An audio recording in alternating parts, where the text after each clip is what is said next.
So it's time for another Let's Talk About Chocolate. And I'm very excited and surprised to be talking to all of you on a Wednesday. But stuff happens in life and in the world of international technologies. So we have a special guest today, and I'm very excited to be talking about chocolate, bean to bar, vegan chocolate, and we have some questions that we are curious to see how you think about, what you think about these topics as well. So if you are joining, you can at any time ask questions. And of course, this live will also be saved so that it's possible to watch it later on. So happy to see all of you. It's great to be back doing these lives on a regular basis now. So we're just waiting for today's guests to sign in, and then we'll see.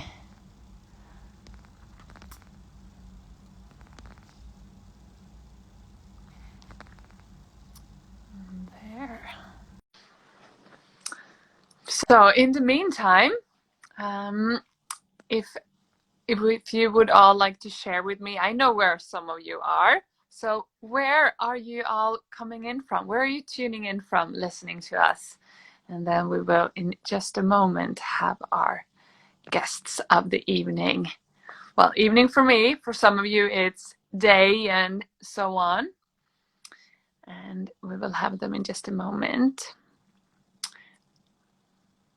I think the request has come through, so it's charging. No, let's see if the invite is coming through properly. So we have some people from Paris and Dorset. Lovely. Some Swedes as well. We're having some technical difficulties. Surprise, as if Monday wasn't enough. Let's see if the connection is gonna let them join. We've got some New Yorkers, Brooklyn as well. Lovely. And as you all know, we're trying to have Solkiki, these amazing chocolate makers, to join us. And it says unable to join. So let's see if it's gonna work now. Always something.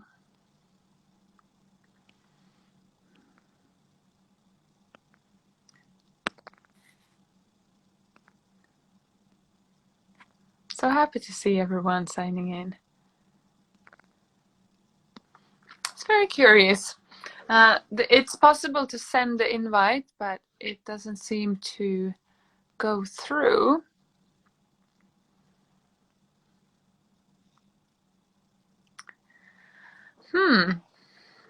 This hasn't happened since, I don't know. I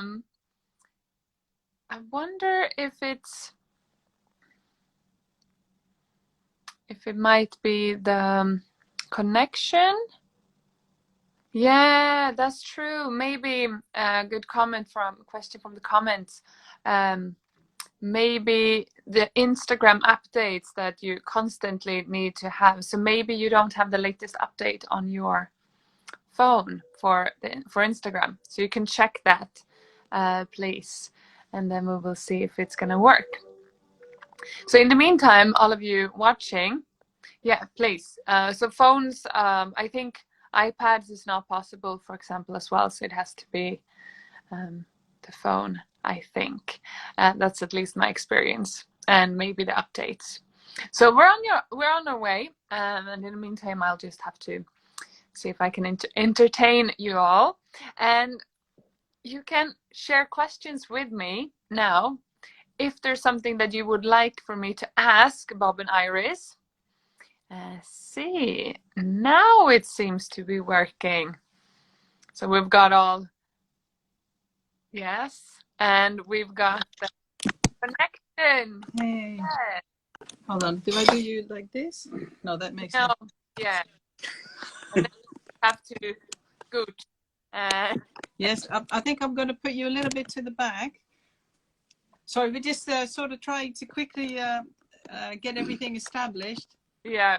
So, You're standing up against a plush dog at the moment, which is probably not the best. No, because it will fall over. Now I need, maybe, can you get that box? Because we had the laptop here, but for some reason it didn't want to connect. Can you move that box forward a little bit? So. I think it wants us to make these Instagram lives as complicated as possible, like with our phones, trying to wiggle about, finding ways to get it to work. It is, isn't it? Oh, there's always something, isn't there? But Yeah. I'm glad we got you finally. Whoops. Yeah. Sorry. This week. Yeah. Okay. Maybe we're all just supposed to have 1 week off of social media and off of all of these digital devices for some walks in Not for nature. us. It's just for fun. Yeah. Okay, so we're here. You're resting against boxes at the moment, not against the dog anymore. So More stable. yeah, so I think we're going to be fine. Yes, I think so too. Yeah. So Well, I'm nice to see you. happy that you're finally here and that we can have this Monday live on a Wednesday. So everyone listening at the moment knows about Solkiki bean to bar chocolate in the UK, and that they might even have met you at festivals or seen you on your social media pages. So this is Bob and Iris, everyone, and they make chocolate. So of course, me and everyone else are curious to know how you got started with chocolate. Well, with chocolate, of course, it has been a love for our entire lives. I started making it when my daughter was just born, when she was a baby. She took these really long naps, and I'm really not good doing nothing. So I sort of got started, and I had these cravings for white chocolate. But since I was vegan and so I don't have any dairy, I thought I would solve it by just making my own. And this is how we started. And I was back in when she born, so 2008. So that's the first time that we started making vegan white chocolate, and I just with ingredients that I found. So this is the very, very first time. You went on a business trip around the same time, and you brought back bars from Ashkenazi and Amana. We went to the US for work. Yeah. That was just absolutely blew us away. I thought I like a bit of dark, a bit of green and blacks, a bit of lint. Try some of this in San Francisco. Mano Ashkenazi. How lucky was I to find those bars, because we tasted them and our minds were blown. And this planted a little cocoa tree, which grew over the years and really ignited our passions to the potential of fine chocolate. And one of my earliest memories is getting reprimanded for raiding the family shop of chocolate in the evenings and night times. As soon as I could move, I was in love with the stuff. And I think Iris will use 7 or 8, a single-digit child trying to make her own chocolate back in the 80s, a long time ago. Right, yes, but I was very young then. No, but it didn't work at all. But I'm sure everybody must have done that at some point in their childhood. Maybe you have done it as well. You know, I tried to make chocolate, but I used cocoa powder, and then it wasn't solid, and I put it in the freezer. I mean, I was like 7 or 8, just for my defense, but it didn't quite work out. It was disgusting, to be honest. But it was always a love of us to make it to eat chocolate. We ate a lot of chocolate when you when you came back with your discoveries from America, and this is what we decided who knew there was more than one type of cocoa bean? Yeah, who knew that they had these hundreds of different flavors? So our minds were blown, and when we started, you wanted to sell some informally, just to cover the cost of your molds and your equipment. Yeah. And people started coming back. Yeah, I actually started selling on eBay. And it was just to get the money back for the molds, because it felt like a bit of an indulgence at the time, and I don't know why, but I felt almost guilty making this product. So I wanted to get a little bit of money back, sort of to justify me continuously making it and eating it. And eating it as well, of course. So it sort of started there, and then we started looking more into it, and we moved quite a few times as well, and internationally as well, and we had another child, so it kept us all very busy. Then we started Solkiki officially in the UK, and I'm always getting the years wrong. Was it 2015? 2015. Which is when we launched the business. Yes. Yeah, there's lots of work before that. Yeah. And we were selling in North America beforehand. Yeah. 2010, 11, 12, with the help of John Nancy, the chocolate alchemist, providing some ingredients. But launched formally as Solkiki 2015 in the UK, and have not stopped making chocolate since. I've barely sat down since. Imagine. So there we are, and it's a non-stop. It's a non-stop passion for us. It's a consuming passion, of course.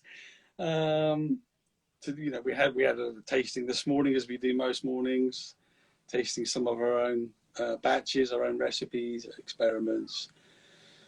It just it never gets old, and I think we're probably over the 50 bar mark, and we'll be adding more to the range very soon. As soon as we got time to sit down and look at all those different experiments that we were playing around with over the summer. I'm very curious. It's always so inspiring to see the flavor combinations that you come up with. You must have so much fun when you're talking about this. Oh, always. Oh, it's just so much fun just trying out new things and coming up with ideas. And I think it's probably the most fun aspect of chocolate for me, and probably the thing that keeps me going the most is just to think of new ways of making chocolate. And I'm always trying to think of something that hasn't been done before, or at least I haven't discovered before, or I haven't seen before, and to see how it works. New sensations to bring to the world. Yeah, of fine chocolate is really what drives us. Yeah, and it obviously needs to be really needs to be delicious. It needs to be exciting. It needs to be fun. It needs to be all those things, and obviously sustainable as well, and traceable. All that. Yeah, and vegan as well for us, and so it's always really, really good fun to do it, and then to taste it. Well, everything is fun, obviously the tasting, but also seeing how it develops over time, because we come back to the tastings all the time. We do start every day with the tasting. When you make a chocolate with an inclusion or without an inclusion, everything is interesting. I think about it when you've made it the day after. What does it taste like, or even on the day? Yeah. And then a week later, and a few weeks later, because you do need to know how a chocolate develops. Sometimes you can make a chocolate and it's delicious for a week, and maybe for 2 weeks, 3 weeks, and then somehow things sort of go down the drain a little bit after a while. We had an experimental batch just last week. I think it came out Thursday. We tasted Friday. It's fresh. We tasted Sunday. Okay. We tasted today. It's very quickly showed itself. Within just a matter of days, it's a completely different profile. Yeah. So that's it's a real privilege to have such access into the ingredients and the same bean treated in 50 different ways, 60 different ways, on day 1, on day 10, on week 10. On month 10. We got some bars are 10 years old. We watched them age over the course of a decade. We don't sell those anymore, just for our own stock. It's a privilege to be so close to the ingredients and to really look at the element of how does salt affect the perception of a nutty flavour with or without salt on this particular nut, with that particular level of roast.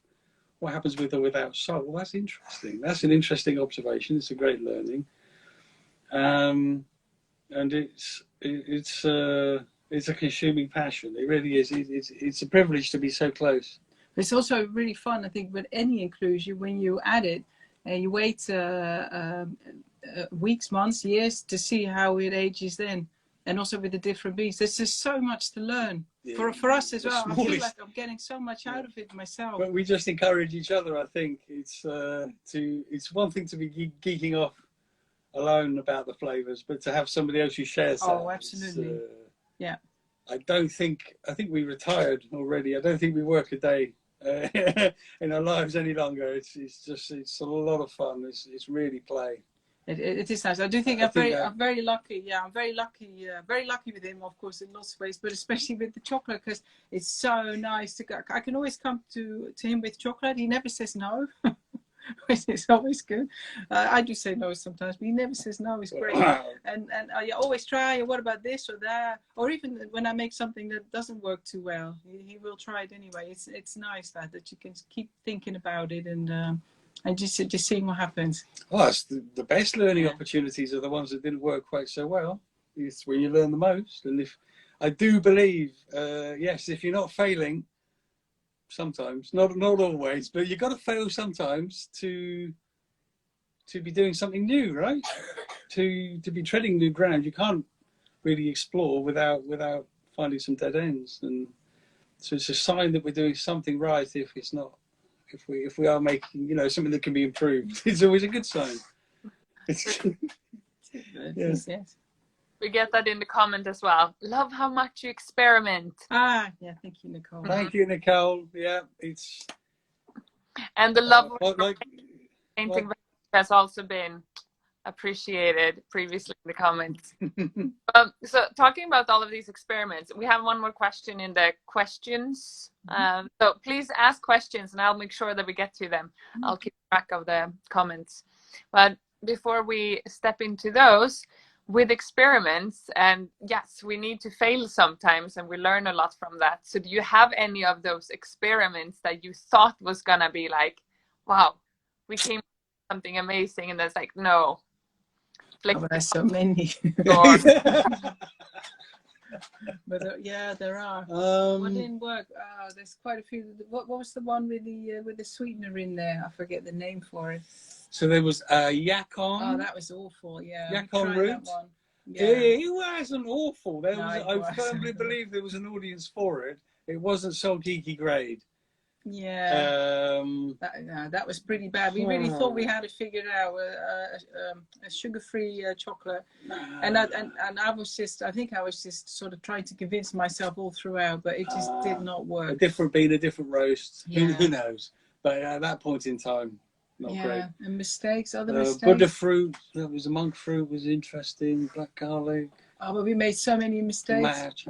Just in the very beginning where we made chocolate, or maybe, I don't know if I should say, but well, in the beginning when we made chocolate, we had this idea about, it's maybe it's slightly embarrassing, but we came to the idea that if you have a bar and you chop it in thirds, beans, same amount of cocoa butter and the same amount of sugar, for some reason, a third, like a pound cake. I don't know if you know that we have all the same amount of ingredients, so you put it together, that makes a great bar. And we thought that for a little while. Now I've got to go back then to 2000. What was it, like 9 or something? When you don't have you don't have a teacher, when you're teaching, when we're teaching each other. Yeah.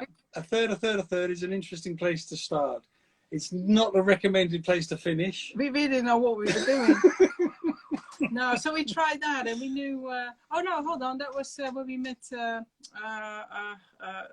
Karin Choco. Yeah. I haven't heard from her for a while, but she tried it, and she was so nice to us about it as well. And now when I think back, it's a little bit cringe to think of it that we came to her with these bars, but she was so nice and so positive. She ran a bean to bar craft chocolate shop in Montreal. Yeah. In the plateau, just 2 or 3 blocks away from us. It was one of our closest shops opened up, and it was a bean to bar joint that we supported heroically. I probably have way too many embarrassing stories for you. Maybe it's better to ask something else. But there's loads. They don't have to be embarrassing. It's just fun to know what flavor combinations as well that you expect to work, and then it doesn't come out the way you think. And not saying, like you're saying, that maybe of course you can develop something, but maybe it didn't fit your profile, like the Jaccoon. It wasn't what you were going for. No, but you got to try these things, and I think sometimes you just have to really fail miserably, and it goes probably for anything in life. And then you just, you gotta. I think it helps you to think, to not take yourself too seriously. I think Exactly. it's humbling experience that. You know, and then you think, oh yeah, okay, that wasn't too clever, and now we're moving on, and we're trying to do something different, something better. So yeah. And I teach so many different things, and I always tell my students, whatever it is, you need to fail, and when you make mistakes, that's when you learn. Absolutely. There we go. Yeah, totally. It's definitely like that. Yeah. And you have a lot of bars in your selection. You, as you mentioned, over 50 bars. But are there some bars that you don't make anymore that you kind of miss, or are all of them like you can recreate all of them still? I'm trying to remember. No, I don't know. There's something that you miss? Something that comes to mind that we miss? We've had some beans in the beginning that we bought at the time when we were in Canada from John Nancy, which were really nice. And we made a lot of unroasted bars at the time that were really nice. And sometimes, you know, from year to year, the harvest can be better, can be worse. You get that as well. That's, I wish I could go back to... like the Coblon farm beans in 2000, was it 16? Was it 15? Yeah, I don't know what that was. That was a year. That was just so nice. Well, I think what arrived this year, 21, was also above average. That was a very good year. But every year is a little bit different. There's some from Camino Verde. 2014, 2012, maybe before. Yeah. The troubles with the certifications. Yeah. That made incredible bars, and they're short. They're missed. We can't really obtain it very simply anymore. Now we're not in North America. Yeah. It's not easy we have quite limited storage space at the cottages. So we need to be we can't just pick and choose whatever we want, which is a shame. We really miss those beans. There's a Marignon roast that I can never repeat. Oh. It tasted like Turkish delight. Wow. Not a hint, not a note, not a suggestion. It was a mouthful of peachy, rosy goodness. Amazing. Nothing subtle about it. It was incredibly sweet and floral, and no bitterness, no astringency, just Turkish delight. And I don't know what we did, which is odd because we observe and we record with a couple of scientists here, a master's and a bachelor over here. So we're used to observing and tweaking and observing, but I don't know. I'd love to get that one back. We got really complicated with the Marignon roasts. It's a bit of a tricky bean, I find, to sort of stabilize the flavor. Some beans are just a bit easier to work with than others, and Marignon was so difficult for us. And we tried so many different things. And we got just ridiculously mixed up a lot of stuff, and this is how we somehow got it. And I have no idea what we did at the time. But we did too many things then as well. We should have definitely taken better note. Maybe it was a combination as well of the harvest at the time. Yeah, there's a few. Yeah, that's true. Yeah, each sack can be a little different from Marignon. It's a shame we've had to discontinue barley coconut a few years ago. We just couldn't stabilize it well enough. It's a very tricky bar, and we just weren't happy with the shelf life. Although fresh is something else, but that was difficult to stabilize. Our processes are a bit different to most others because we're dairy free. Toasted coconut and the chili mint have both had to take a bit of a back seat recently because coconut's in such short supply for us. Good coconut, the sort of ingredients we use we needed to be not just really, really delicious, but also clean and ethical and transparent. And bringing that in has been a real headache since COVID. Brexit didn't help either, but it's really COVID. How with that one? So that's taken a bit of a back seat, and we're so busy just keeping up with production and making sure that the customers and clients get their orders, and keep exploring and making new bars. It's difficult to find time to go back to the chili mint and the toasted coconut right now. Yeah. It's not that tempting because they use a lot of coconut, and we can, if we got 100 kilos of coconut, we can put it to better use on those other bars that they don't use so much per bar. So we're in good time. They're coming back, but we do miss them. But we just can't make everything as much as we would like. I think it's so wonderful that you share that as well. And we see in the comment, oh, so that's what's happening with the chili mint. So it's a people to know, because this truly reveals the craft behind it. You can't just make it, and you can't necessarily make it exactly the same. And that you bring up the harvest every year is different, because in wine, it's a given for almost anyone slightly interested in wine that, okay, you have to pay attention here on the bottle. And it's wonderful for people to start to explore that within chocolate too. And I mean, within the Bean to Bar, everyone knows about this, but when it comes to everyone that we're still educating, the people who love to eat your chocolate and that discover your chocolate or other makers, for them to realize what cacao really is all about. I don't know how meaningful it would be between makers, because two makers with the same bean, the same harvest, completely different flavor profile. If you ask me, completely different. I can't believe. Isn't it the same with wine though? Maybe. I don't. I'm not a big drinker, so with more space, and in the future we'll be doing this Solkiki, the 2026 harvest and the 2027 harvest. It'll be us. We'll be making it the same way, just different years, and that's something for the future. But yeah, it's certainly something that we need to educate everyone about, including ourselves. There's so many things to say, though. There's so many things to say. As somebody noted earlier, we have a lot of information on our packaging. And I never quite know when to stop talking as well. And I notice it at the fairs as well, that sometimes I think I say way too much to people. Or they just want to try some chocolate. And then I'll come with sustainability. And then I come with, or with the flavors and with the bean to bar process. And all of a sudden I'm explaining everything to them. And then I'm explaining our own process to them. And it's just that I sort of overwhelm people a little bit like that sometimes. I think we both do. Poor Sharon Terenzi caught me one year, the chocolate journalist. I wouldn't shut up. I was gabbling on before I suddenly realised who she was. I knew I recognised her from somewhere, but gabbling.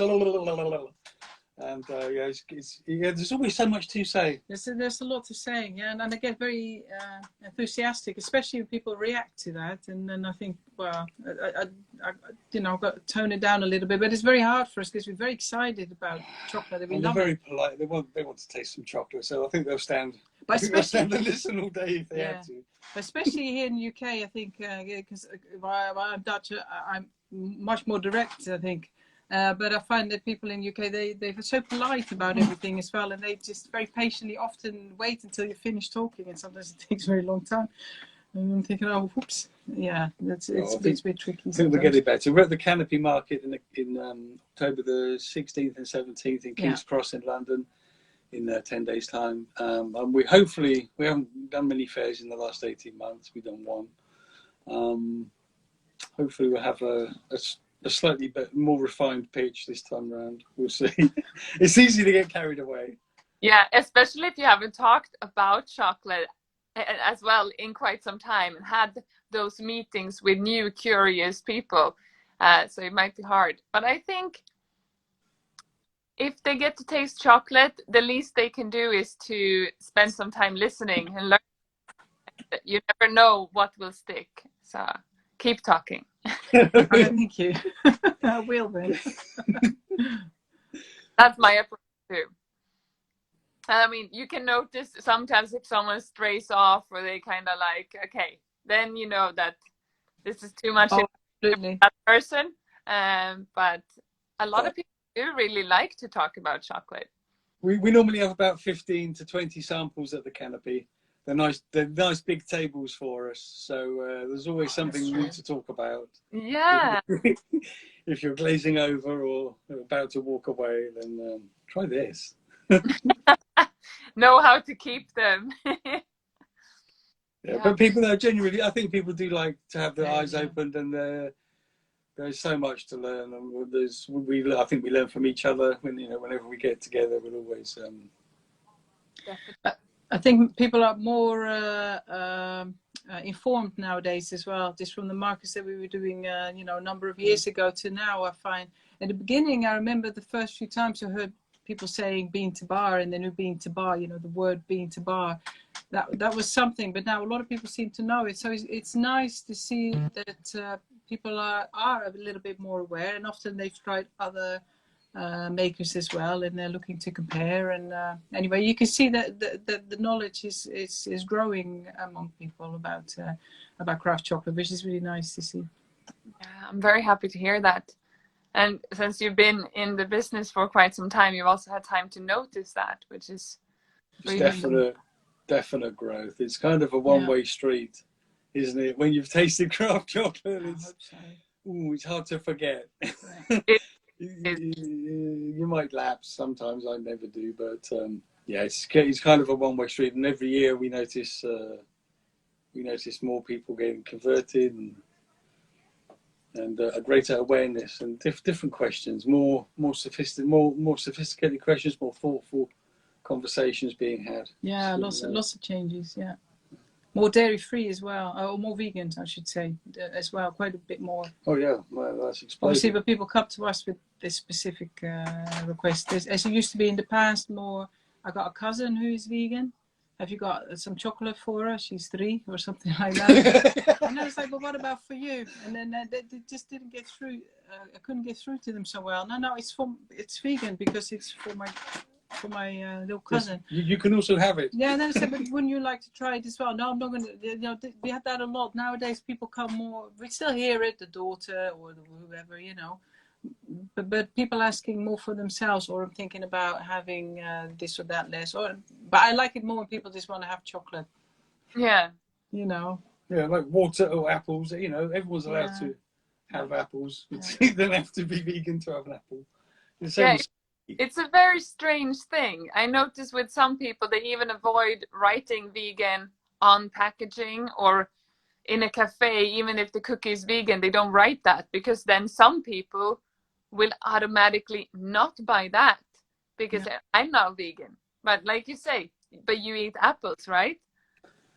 It is sort of, it's got these negative connotations of blandness or an inferior rip-off, like a vegan supermarket cheese or a sausage. It's not, it never used to be a fair replacement. I think nowadays it's more than fair replacement. I think some of the options for the mainstream are superior.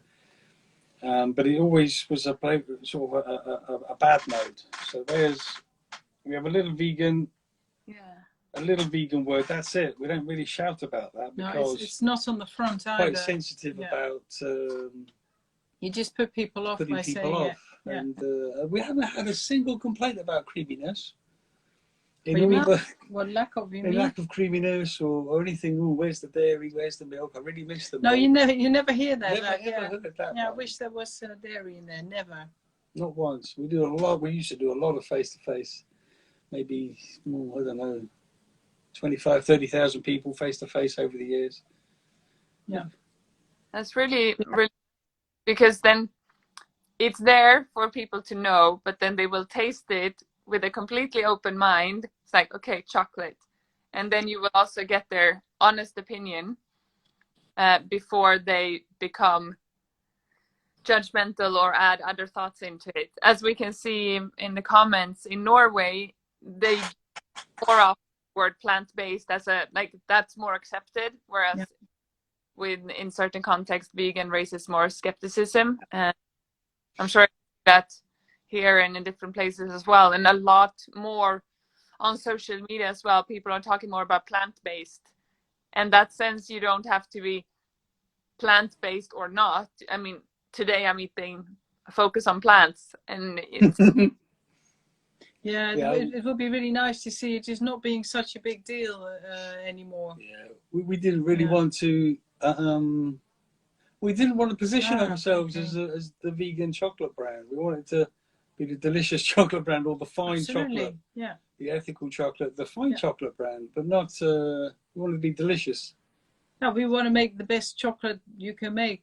I mean, that so happens to be vegan. Our white chocolate took the gold for Britain in the Dairy Cup. Yeah. Dairy free.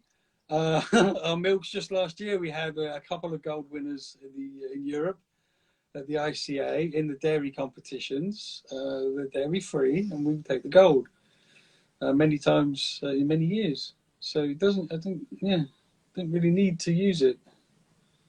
No, well, no, but that's obviously, yeah. No, I would say that. We No, need, yeah. but we need to talk about these things often. And we can see in the comments there's other people who get the same. Oh, I'm gonna buy vegan chocolate then for my sister. Yeah, Why like not? that one. So not everyone who dares to say that it's all vegan what they have, but I think it's wonderful that people do to open awareness, especially when there's no judgment. I make vegan chocolate because I'm vegan or because it's delicious. It's not. And you can compete with the milk bars, which is great. It's not really a fair competition. Milk is, it makes you slimy. It's a proven flavor inhibitor. It stimulates the mucus system. Enjoy your chocolate. It's not very pleasant to talk about, but that's what it does. If you've ever had a heavy cold, you see your doctor, he might say avoid cheese, avoid milk for a while. It's going to make your cold worse. It does that when you haven't got a cold as well. Coats your palate in this sort of slime. So spending good money on fine flavored ingredients and then mixing them with a flavor inhibitor, it might be traditional, but it doesn't make any sense to me or her. No. So it's nice. The US do tend to be about 10 years ahead of the UK in terms of culture and little movements, and it's nice to hear from Pono. That they say more acceptable within the US or more. I think my guess would be, correct me if I'm wrong, that it's also very, very much depend on where in the States you are, because that's what I can tell in Sweden. And being in Stockholm, you have vegan options everywhere, and in specific places in Stockholm, if you don't have a vegan option, it's very strange. But if you go to smaller towns, you don't have it. Harder to find. But I think it's the same here in the UK. We're in Dorset. We're a couple of hours away from London, and I think it's the same here. We can't. Although a lot of like pubs and places like that have vegan options. They're starting to. We're in the middle of the dairy. Yeah. We're in the middle of the cattle. Yeah. The cattle region. So yeah, it's still very new. Yeah. Yeah, so it depends a little bit on where you are as well. But it's nice to see things changing. Things change typically in the cities a lot quicker, where people are just, I think, younger, more progressive, forward looking, a bit more. Yeah. And but they're agreeing with us that it depends also in the States. Yeah. But I would love to see, it just reminds me of the other conversation that we had on Instagram. It was a bit of a short conversation, of course, because it was on Instagram. But you were saying, you said something that I thought was really interesting, because you said that in Sweden you have the distinction between light chocolate and dark chocolate, which is something I'd never heard before, and I don't know where you have the distinction. Obviously, for me, I grew up with white chocolate, milk chocolate, dark chocolate. Those are the categories. And then I came to the UK, and you did the same thing, and we were in Canada. We did everywhere I went, basically the same thing. I never heard this before. This is completely new what you told me. And I don't know if anywhere else. I'm trying to think about the other Scandinavian countries. If you're still here from Norway, Karina, then maybe say if it's the same. Because in Swedish, you talk about white chocolate, vit choklad, and then you talk about dark chocolate, mörk choklad. But when it comes to milk chocolate, people interchange between saying milk chocolate or light chocolate. So both are equally common. Even when like as a kid growing up, people would say, I like light chocolate or I like milk chocolate, and that was interchangeable. I really like that because then there's no judgment. It means that it's lighter, obviously with the color, which we know it doesn't have to be lighter. Also in the flavor, and then it usually had dairy because that's what it was like growing up. But nowadays it makes so much sense because you can have a light chocolate and then it can be with oat, it can be with dairy, it can be with rice or almond or a mix. So I like. But do people typically expect with a light chocolate to have a milk or a milk equivalent in the bar, I wonder? Do they expect something like that? It's definitely not like a color-based thing. It is. It's a low percentage of cacao in total, or. Well, people would expect it to be a milk chocolate because of traditions, and they would expect it to look like a milk chocolate, since it is the traditional industrial milk chocolates are so much lighter in color. Whereas when in craft, you can have the color diversity all around. Of course. Yeah. So here it is based on the milk chocolate tradition, but it's easier to adapt that to current chocolate changes with trends that you use non-dairy products. It is really interesting. It really got us thinking and talking a lot as well about the categories of chocolate, because we often think about, because chocolate, it seems to be changing a lot at the moment, and people are putting different types of milk, although I don't think it's the right word in it, you know, like oats or sometimes almonds. It's a nut, it's not a milk even. And you still have these categories here, the accepted categories of white, milk, and dark, and we often think more, and then it's maybe a little bit controversial when we say it. And I've got some negative reactions, received a few negative reactions and angry reactions as well from it when I say things like, I think milk should be an inclusion rather than a category of chocolate. Now I've got some very angry, quite a few. But I don't like to hear it, and. I can talk about it like that as well, because chocolate is like when we have the cacao is the focus, and then we have usually sugar, and then we add things. So we include, it's an inclusion to put milk in it. See, we have more people in the comments that milk is included. And then maybe if you want to categorize, maybe you would have the different, you can make categories within within inclusions. But if oat should be an inclusion, or if you make an almond bar and that becomes an inclusion, but then if you make a gianduja with, then it's not. So what's the difference between having hazelnut as a milk substitute or having hazelnut to make a gianduja? Yes. Yeah, well, I agree with you. It's difficult. These the legal definitions sort of trip us up. It does with us as well, because here you have obviously also the legal definitions of white chocolate, and that needs to be this, and then you have your milk chocolate, and sometimes you have the industries that are pushing, like you can't use these words, or you have to call it alternative to, and I'm just thinking, I think things need to change in a way that sort of makes sense to all of us a little bit more. Our milk chocolates have about 5 times the amount of cacao. The other milks, we're not allowed to call them milk chocolates. They're illegal. It's not. They don't have any dairy solids. Yeah, and it's nice to see other makers as well who are now also making putting different inclusions in the bars and different milks or. Oh, it's definite. So it is definitely a trend. Yeah, and I don't know how far it goes. I hope people will keep experimenting and putting all kinds of new stuff. 250 years ago, Marie Antoinette, she brought her chocolatier with her when she left Austria to France. Everyone should have the personal chocolatier. Yeah. Her favourite was almonds and orange blossom. Yeah.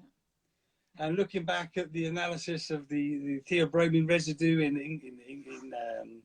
Mesoamerican pottery, we see ackee, we see vanilla, we see pumpkin seeds, all kinds of nuts and fruits, and thousands of years of plant-based chocolate Nestle's been what, 160, 170 years putting milk, and it enjoys a category all of its own, protected by law, and it's time to change. It really, we like more transparency in what you see on the shelf. More power to the consumer, I think, is interesting as well. To not just darker milk, but what does that actually mean? It's something we've been trialing. This is a little example of a new bar. It's a Sapphire 67. So it's featuring a local ingredient, foraged on the coast, about 45 minutes away.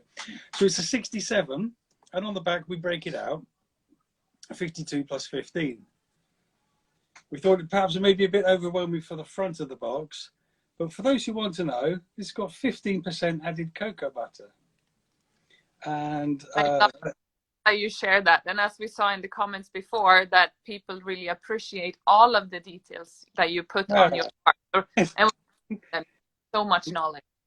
We had it on the front of a box. We didn't have it on something, didn't we? Because I don't remember. Some of them. Yeah, I can't remember which ones it were now. But we tried it for a while on the front, and then we had like this is a 67, but then we had like a sort of a mathematical formula on there. It's 100 plus zeros. Yeah, but it's a bit confusing for people because they don't expect it, and I think it's just a step too far, and they expect to see 70 or 85 or whatever the percentage is on the front. So that's why we put it on the back this time, and with a little picture. Hold on, where's that thing with a little you know, the bean and the butter here on there, and hopefully it makes a bit of sense because it's important how much cocoa butter there is in the bar. It has a huge impact on the cocoa bean. Sorry, on the chocolate at the end of it. There it is again.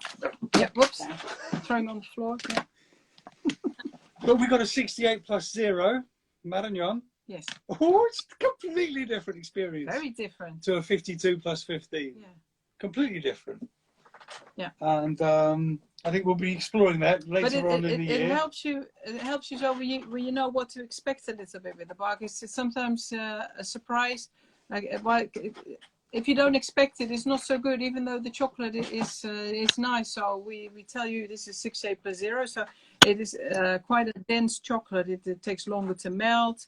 You know, you don't get that slick feeling. It lasts a long time as well. That's a long time. Yeah, you get a very long, what we always say, you get a very long journey of that little bit of chocolate. Goes a very long way. And I think it really helps you because people have often this idea about chocolate. It needs to be particularly smooth. It needs to be really fatty. And then if it's different, well, I hope people learn about this along the way as we all grow and more makers come on the market. But here, sorry, maybe I'm not explaining it very well, but you know what I mean. But I'm hoping that it helps you expect a certain experience of the chocolate. Prepare for you. I can't find the words. Setting expectations. Yes. I was speaking with the ICA recently about categories. And I didn't think it was particularly right to judge alternative milks in the same category as alternative sugars. I think that's the difficult thing to compare maple with a very deft dark milk. But I would say that, wouldn't I? But expectations really help inform the process. And here's something I show at the markets when we're talking about the percentages. This is a 70% chocolate recipe. But you can't see it. Beans, and there's sort of a white, this is the cocoa nasty butter. Deodorized cocoa butter in there. And this is the sugar. And some white sugar. Yeah. That's 70%, 50 beans and 20 butter. And then your 30 sugar. 50 and 20, 70%. There's a typical Solkiki 70. Is how can they both say 70% on the box? They're very different things. So this is what we're trying to. 50 plus 20 is not the same. Look at that. It's not the same as 70 plus 0. And when people see this graphic, the numbers used to fly over their heads. I don't blame them. But this is a powerful visual, and we thought we'd break it out onto the packaging. We tried a few options. We tried it on the front. We tried it on the back. Maybe go for a more visual approach one day. We spend a lot of time on the boxes. But it's all about power to the people, and just make an informed choice, because I think people would like to know if they're having a fat bomb, which is fun sometimes, or they're having like a rock, which is going to take 2 minutes to warm up. Yeah. And you know, we've been called irritating, we've been called annoying by some judges for making dense chocolate that takes a long time to melt. But you know, you have to manage those expectations. Yeah, and everyone wants different things. Some people like the fast melt, other people want the slow melt. And absolutely, as a chocolate educator, and whenever I share chocolate, I want people to experience that. But a lot of people freak out when they are not supposed to chew the chocolate and wait for it to melt. And then obviously that's challenging for a lot of people, especially if it's a slow melt. But I actually had a chocolate tasting recently for teenagers, and they are not very positive generally to trying dark chocolate. And several of them, when they put the dark chocolate in their mouth, and this is all craft, of course, they still get that, they become scared. So I try to really talk to them first. Now we're making them not feel like we're playing, but to be, okay, what would a taster do if this was your job to be a taster? Because they all would like the idea to be chocolate tasters. Okay, how would they do? Okay, good challenge to let the chocolate melt. And then you see different faces. I'm like making them do thumbs up, whether or not they like it or not. It was a big group. And then afterwards, I talked to a couple of them. And some of them were saying that first they didn't like it, but when they let it melt, they kind of liked it. It's like, then I discovered that there was more things. So by challenging how people eat things or what people think, as you do with the visuals, there's so many ways to make people learn and appreciate. Isn't there the sort of 12-second chomp test, bite it down and get it gone, and then the 5-minute melt, eyes shut, feet up, phone off. It's a totally different experience. Yeah. It was really nice. That's what I really like about the markets, because you meet so many people, and you can give anyone a little bit of chocolate and go through the whole experience with it, and they can tell you live, at the time how they feel, and it's just so much fun.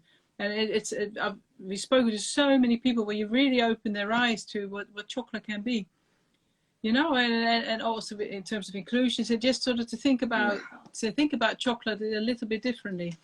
And I do realize that we're a little bit more expensive than the chocolate that you find in the supermarket as well. I think we last a bit longer.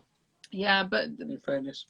Yes, but I think it was nice as well for people to say. I even called people over. They said, I cannot afford your chocolate, and I said, just come and taste it with us. Yeah. I have samples for you. Just taste it. Yeah. You don't have to buy, but it's just fun. Yeah, just for that, it was really, really, really fun experience.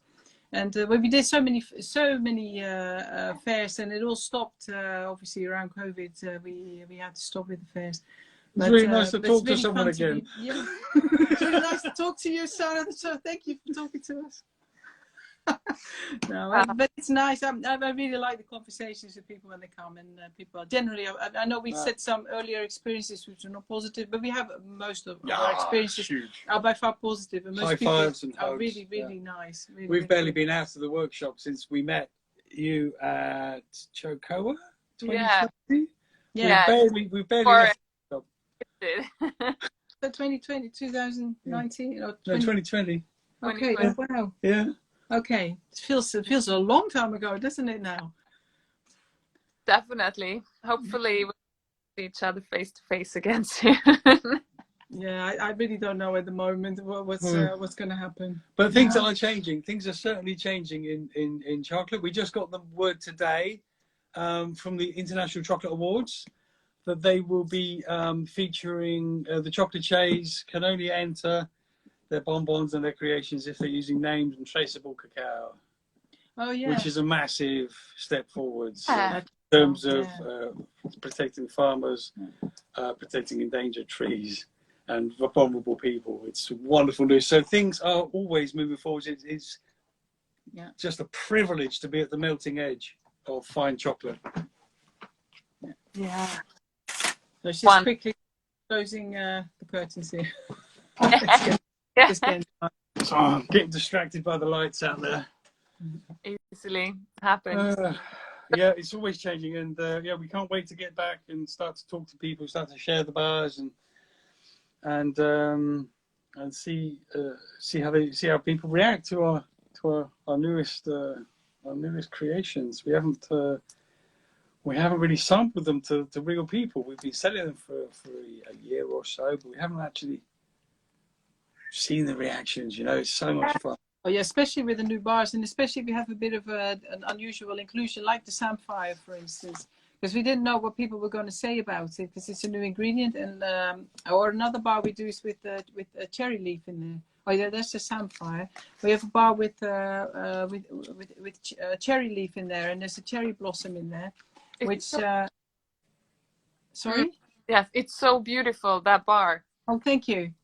Thank you. Because it's a bit of an unusual flavor, and it's in this part of the world, it's a flavor that people just do not know. And it's always weird when you taste something that you do not know. You might like it, but it might take you a little while just to sort of, what is this? And to get used to it. And we had different responses to it. So we were a little bit nervous as well to see if people actually liked it. Because I know when I made it, I know I love it. It's a bit different, but I know I love it, and I kept coming back to it. So I didn't know if people would have I got to sort of trust my own feelings when it comes to people will like it, and because that's all we've got is our own palate. For me, it's a tightrope. It's a very, very dangerous bar, the cherry leaf. It's so interesting. It's precarious. I'm tasting it. It's extremely interesting bar, which I love. But it's almost scary. It's going to turn. It can't be this good. It's going to get really harsh and nasty now, but it doesn't. It just evolves. No, it's nice. To answer the question, to finally answer the question you asked 45 minutes ago about our failures, matcha tea. Matcha was a difficult one for us. I've not tasted a good matcha tea bar, and certainly our experiments weren't good enough to sell. And I find cherry leaf really brings it to a more subtle, deeper, more sophisticated sort of interpretation of a tea bar. But I also have to say, maybe it's obviously we've only tasted vegan, dairy-free bars with matcha as well, and maybe it just doesn't match maybe the bars that we do. But it's not. I find matcha hard. I love it as a drink. It's really nice, but I've not found any bars where I like the pear flavor, and I've tried quite a few experiments, and I think cherry leaf has got some of the same notes almost to it, but it's slightly different. I think it's much nicer, but anyway, that's you see what we do is what feels good to us. Yeah. Could be. So someone is saying that reading, yes. 50 of your bars and shared chunks of them. Well, that's good to know. There was a question earlier about the name Solkiki. Exactly. So I'm just gotten caught in the conversation. So the question, where does Solkiki come from?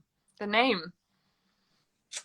Well, it's a combination of things, isn't it? I mean, we all know that chocolate is before we temper it, it's a liquid. It's a liquid suspension of molecules, which is chemically or metaphysically known as a sol. Chocolate exists temporarily as a sol, but it's also the name for sun, isn't it? It's quite a tropical, exotic sort of name. Yeah. And Kiki, an ancient, very old Dutch name for the horned one. Better than she sounds. She's the goddess of nature, power over things, life and death. And it's the goddess of nature and sunshine. It's Sol and Kiki, and it's a unique and sort of exotic and mysterious name, a little bit like our chocolate, hopefully. So that's some of the reasons why we're called Solkiki. It took a lot of time to be happy with the name, but I think we're still unique on Google. I don't think there's many Solkikis around, But yeah, people think, is it Hawaiian? Is it Icelandic? Maybe it's Greek. Maybe it's New Zealand. No, it's Dorset and Amsterdam. But yeah, it's exotic and it's mysterious. That's us. Always when people hear my accent, they always wonder where am I from. I always have that conversation with everyone. Yeah. And then with the name and every time. But yeah, it's quite funny. Oh, I saw a question about if I polish the molds. I do. Yes, I do. I'm glad to hear you remember the name when you hear it. Yeah. That's something That's to what you want people to remember it. And about mold, I've had a lot of people. I've talked to a lot of people about that. That it's a very time-consuming part of chocolate making to polish the molds. Yes, it's probably my least favorite part. I think of everything. The cleaning is so much cleaning. So much cleaning. Yeah, so it's probably half what I do. I am a cleaner most of the time. You know. The other half of the time you're tasting, and you do have a lifetime supply of Solkiki. Oh, it makes it worth it. It's worth it, of course. It's not all doom and gloom. No, but it's it's always yeah. Yeah, that's one thing. That's one thing we didn't appreciate. 13, 14 years ago was the amount of cleaning involved. I burnt out both my elbows. With tennis elbow and golf elbow. This one's killing me at the moment. This one's really playing up the last few weeks. Comes and goes. It's just one of those things. Well, there's just two of us doing everything, so everything is still hand tempered. We don't use a tempering machine. You can't make a Malignon 68 +0 in a machine. It's got to be, that's human skill. There's no lecithin involved. It's all handiwork. So. Yeah, it's quite surprisingly physical. Not just not just developing our palates and our tasting muscles, but also our forearms and our shoulders. Pretty good. Yeah. Lifting those heavy bags of beans as well. Oh my God! That's his job now. But that's something. I can't do that anymore. In the beginning, I carried stuff as well, and I had some bad physical results from that, where I was immobile for many weeks, and I did that so many times that I decided I'm not doing the carrying anymore. And I think, I don't know. I used to be able to do that much better without any injuries. For some reason nowadays, if I carry a lot of stuff, and you've got to change. We've got some great friends in the village. Yeah. Who don't mind a bit of heavy lifting sometimes. I thought it was the conversation, but I suspect they might be interested in the chocolate. Maybe.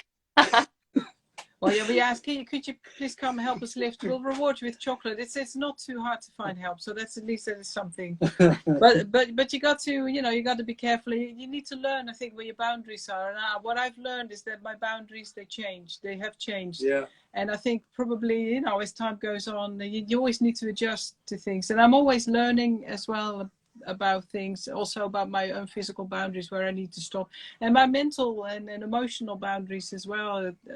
It's been a challenge since we started with this business. The beginning, we went just full for it, but then I noticed after a while that I did not speak to our children very much, for instance. And I thought, this is really not going very well. But we're also trying to build up a business, and you need to have some money coming in and everything, and then the kids need to be okay, and we all need to eat properly as well. It is a challenge, I think, to figure it all out, and especially when you come to a new place, because we have no support apart from ourselves. So it's quite a lot to deal with. It's always I think a little bit of a struggle and an adjustment. I mean, we're all right. Certainly at the moment we're fine, but it is something you always do need to, I think, to monitor your own emotional well-being, as well as our family and everything around it all the time. We could spend hours discussing the mails that come in every day, discussing new recipes, new techniques, logistical stuff, day-to-day stuff. We could spend the whole life talking about the business, and it's sensible and very important to figure out how to live with a partner without no 9 to 5. It's certainly a way of life. Yeah. And growing into that, it's been a real treat, and I could not have done it without Iris. Well, as I said in the beginning, I think we're really lucky that we love this both so very much, and that we're both, totally obsessed with chocolate, and we love the tasting and we love everything around it. But it is also important when you have a business, when you run a business together, also to know when you shut the door on things, even if that's, because work, it's sort of, especially I think with your own business, it doesn't stop. So you need to be, you need to have very clear boundaries on. People always, they see 140 awards at Solkiki, they see 50 bars. Yeah. They see bigger. How many people are you employing now? How many distributors have you got? And everybody seems to get into business with this idea of bigger. And for us, it's quite it's better. Is what drives us. We don't really care about thousands of bars a day. It's more about just doing the best we can and staying sane and sort of exploring this space together and having fun and trying to turn people on to new things and to get excited as we are. A couple of kids in a chocolate workshop. The whole process is fun. I feel though. The building of the business was really fun in the exploring of the chocolate and exploring recipes, but also deciding what sort of business do you want, like what you said as well. Like, do you want to grow big? I mean, they're all really interesting questions. Where do you want to go with this? Where do you know what people say? Well, where do you see yourself in 5 years' time? And especially because we have children as well. And I don't want to go crazy, and I do not want to burn out mentally or physically with this job. And it's a really interesting question. We've had many conversations with people also inside our family and also outside. But like you say, I've noticed that a lot of people, they seem to expect, they have expected us to go in a different direction. Expecting us to end up behind the desk on the phone every day, talking to us, talking to people, being very high powered and important, while somebody else makes the chocolate. But I put my name to. It's odd. It's an odd idea. No, I understand that, but for some people, that's maybe what they prefer. I mean, like we've heard other people say, like, I don't want to be rolling 1,000 truffles every day anymore. I want to hire someone else. No, they got the tennis lessons to go to, and you have to find your own truth. Yeah, absolutely. It's very personal, isn't it? There's no, I wouldn't say there's a right answer, but there's certainly one that's right for us. No, but it's a fun. I enjoy the whole journey and sort of figuring out, where do I want to go? Am I still on the right road, or, and all of that. I always like finding balance in situations as well as in chocolate recipes. I like finding just enough of this and just a little bit of that. And maybe I need a bit more of that. Maybe I've gone too far with this and that. And this is exactly how I approach absolutely everything. I'm always trying to find just the right way to do things at this particular time with what I've got right now. I'm sorry if I'm missing a lot of questions. I do see. No, I'm cracking them. Don't worry. Oh, okay. Because I didn't see.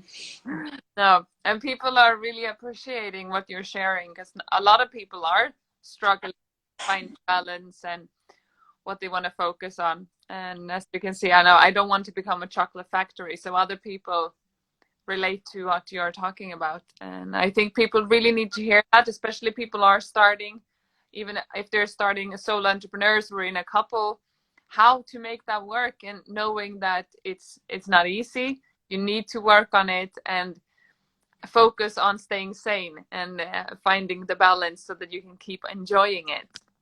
Really. Absolutely. Yeah, because if you don't enjoy it, there's no point, is there? I mean, we know so many of our friends as well who are so unhappy in their current lives, and obviously recent situation hasn't helped very much with COVID or Brexit. Yeah, no, it's really hard. I do find it's a very negative time at the moment, and with everything going on and worldwide lots as of divisions coming up, lots of walls being built. Yeah, and a lot of angry people everywhere, it seems. Maybe I'm just seeing them, but I do think things are difficult at the moment. And people are struggling in lots of different ways. It's hard to see. Yeah. Hopefully we'll lighten up. There's a lot of people have been working really hard on all of their challenges recently, for sure. But if you're stuck at home and you have a microwave, I always say throw the microwave out. We haven't had one for about 10 years. Where the microwave sits, put a little grinder. You can buy one on Amazon for under £200. Get some beans. There you go. You've probably got some sort of heating, some sort of oven in your kitchen. Give that a go to begin with. And you know, for under £300 or £400, you can be a chocolate maker. It's make nice. Make the most of being stuck at home, because it's never been easier than today. It's so easy today. You can find beans nowadays much easier as well. It was much harder when we started. It's just difficult. But nowadays there's lots of bean traders, and it's so nice to see so many new makers coming on the market. Yeah, right. Very excited about that. And I'm just hoping that all of this will just. I just see good things coming from that. From the people obviously buying the chocolate, the people making the chocolate for everyone. Just positive, I think. Yeah. With curiosity, and then again about flavors and the easy access to cocoa beans. We have a question about whether or not you have a favorite origin, both when it comes to tasting and making. So those really hard questions. Can you share? It's almost like asking what's your favorite child, you know? No, it's harder than that.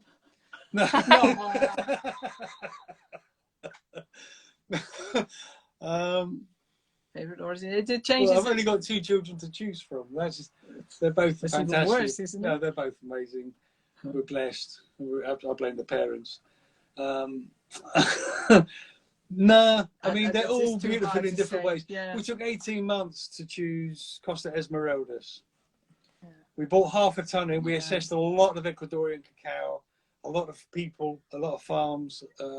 Did some due diligence. We, looked into the operations, looked into the flavour profiles in the businesses.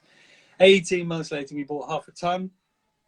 6 months after that, it went on to win the World Top 20 in the Cocoa of Excellence Cup, the only Ecuadorian cacao to win any sort of medal that year.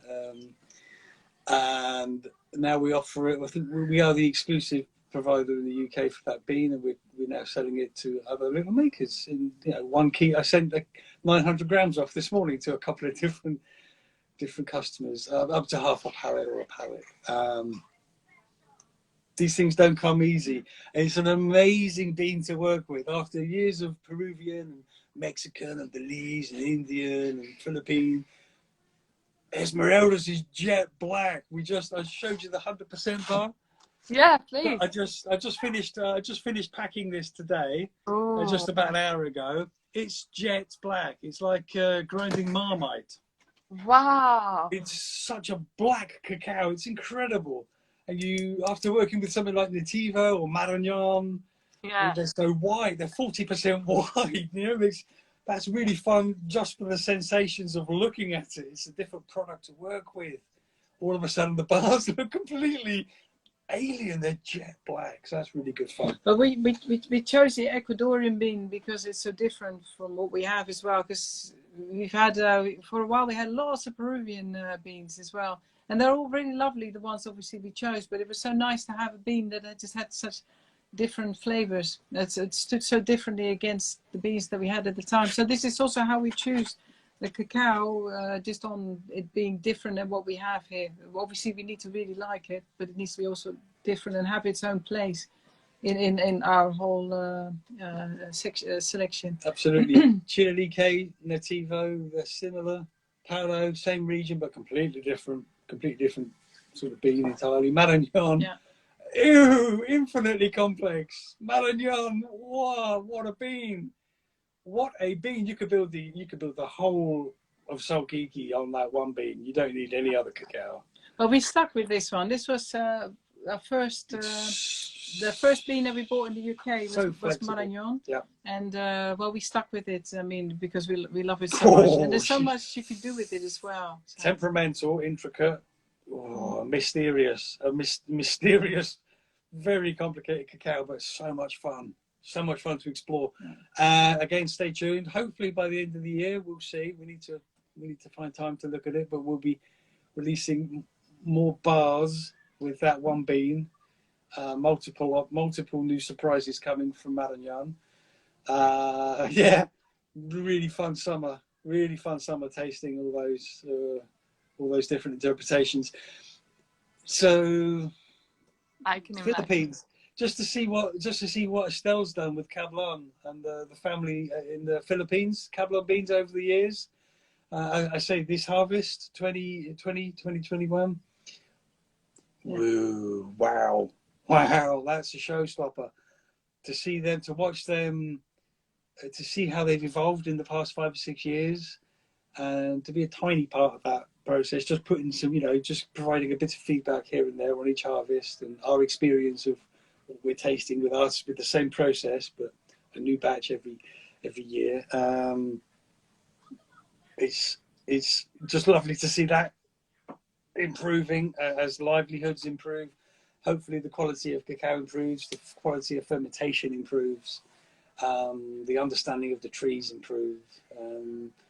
A favourite, difficult really, isn't it? That one we tried this morning was worth exploring some more. That they're all really, really fun and interesting in different ways. As a consumer, but as a maker, I love to eat them all. I love to eat them all. But working with them hands-on, different sizes, different viscosities, different colours, the different people. I can't promote Freddie over Estella, no. over Santiago, over Dan. We can't do that. They're just gorgeous. And this is in the context of probably, 100 cacaos. There's some we haven't not assessed yet. They've been in the queue for a couple of years, and we haven't been able to assess yet. How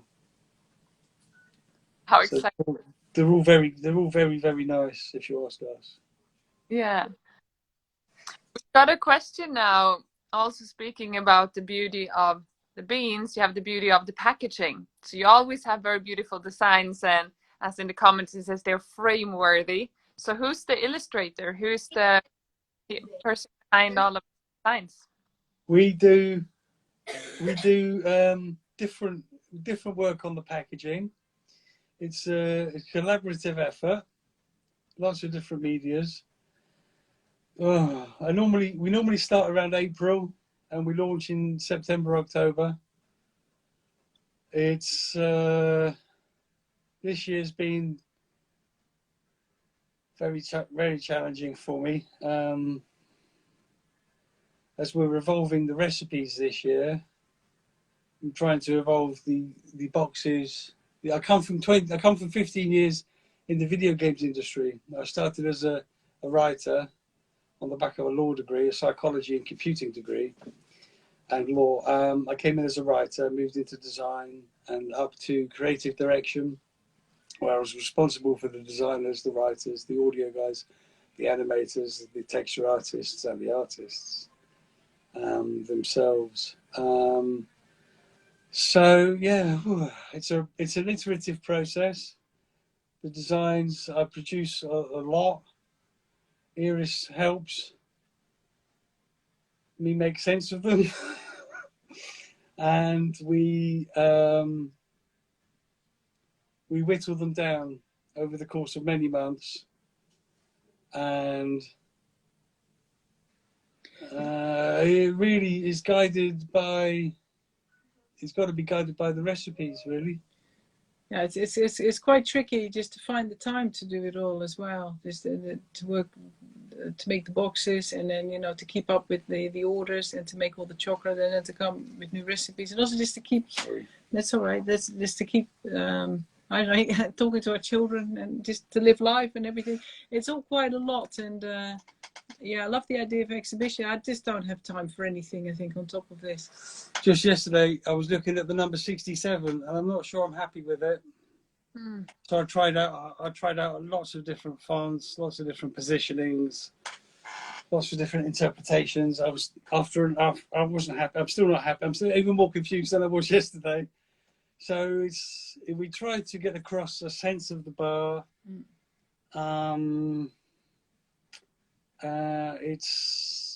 a little bit, I'd say it's a little bit beyond taste with colour.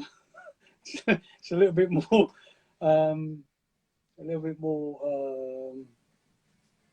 conscious than that sort of idea. But we were speaking to the creator of that a few years ago, before she launched her poster. And it's very important to try and convey a sense of flavour, a sense of the experience that you might get, whether that's going to be exciting or dreamy or challenging or precarious tightrope. As they say, we eat with our eyes first, and that applies to the packaging as well as the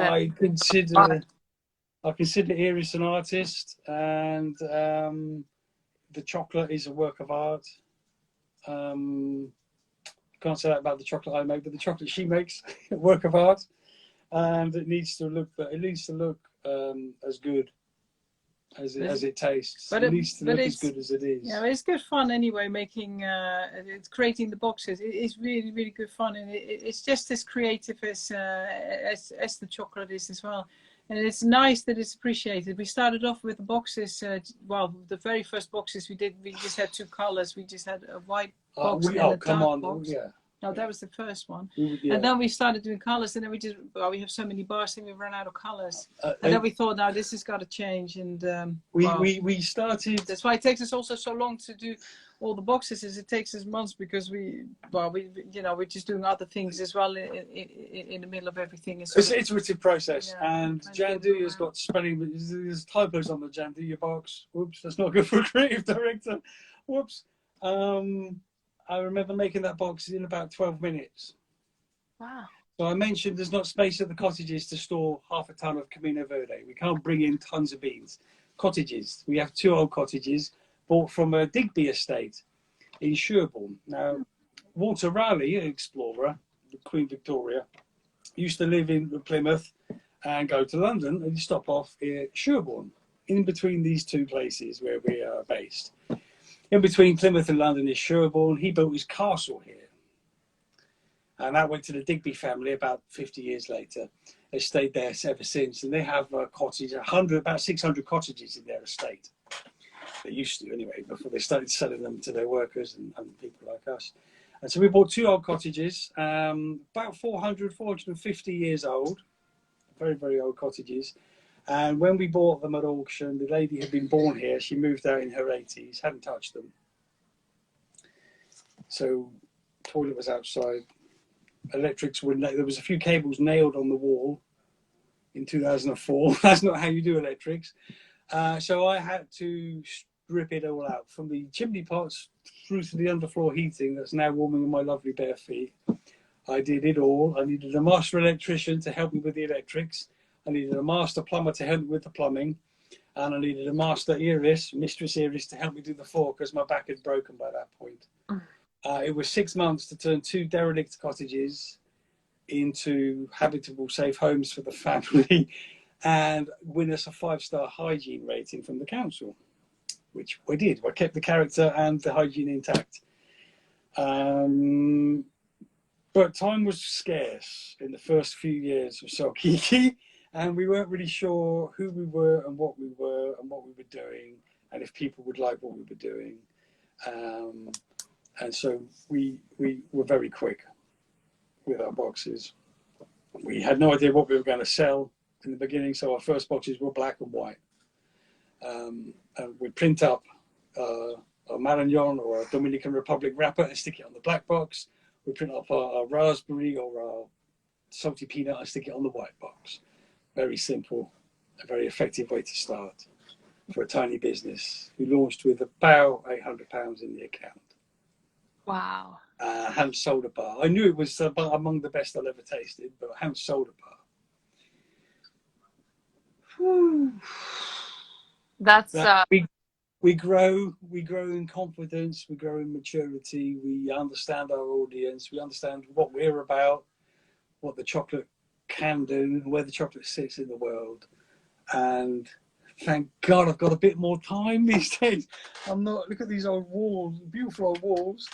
that's my handiwork. And behind that, you can see big pieces of branch cut in half, split in half, branches with clay and twigs. It looks like a bird's nest. They call it cob. It's a cottage. It's a cob cottage. It's how they did it in the 1600s, and that's what the cottage is still standing from. Many of the walls, if it's not solid stone, it's stone and cob.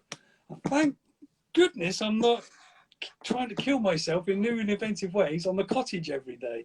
We've got a bit more time, and so I dive in an hour or two every day to have a play around with the boxes and try to convey a little bit more about what the chocolate's about, and how unique it can be, and how unique it is, I think.